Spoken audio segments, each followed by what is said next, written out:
How do we treat depression in CBT? There are two main ways we look at any mental health issue within CBT. So there's the role of thinking. So how am I currently seeing things? The assumption being that if I'm always thinking of myself as a failure or I feel like I'm useless, I'm probably not going to feel brilliant, and it might have a role to play in what's going on here. And if I can amend that, or if I can help my thinking become a bit more fair, like would I really say to somebody else that they were a failure if they were in my shoes, that kind of thing, then that might be helpful. But also, the symptoms of depression maintain the depression. So this is a useful principle, which is if you feel shattered and you feel no hope and you feel no motivation and your sleep's all over the place, as is your appetite, all you want to do, the reasonable response is to withdraw, is to not want to do anything, is to not want to see people, is to not want to look after your body. However, the problem with that is that then in the long run ends up making you feel worse. So you're trapped in this loop of I've got no energy, I've got no motivation, I can't face doing certain things, so I don't.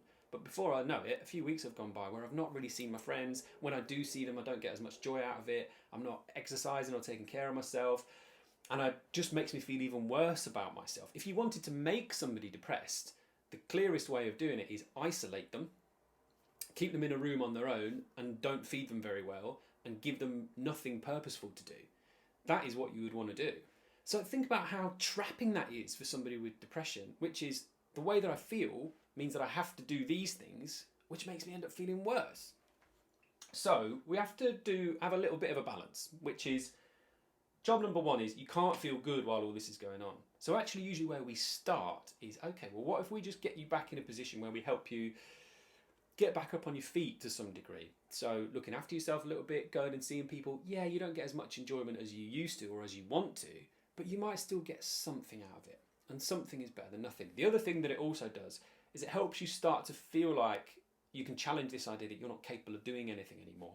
One of the things that happens in depression is you can't do things that you used to do as easily as you used to do. So if you tried to go back to the gym, you couldn't lift as much or you couldn't run as far because you got no stamina left. But you can build it back up gradually.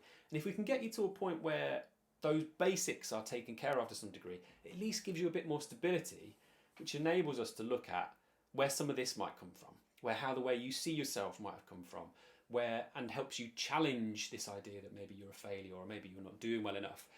That takes energy, actually, and it takes quite a lot to be able to do. So often we'll start here because it can just relieve some of the symptoms, and that makes it a little bit easier to start working on how you think. That's the idea.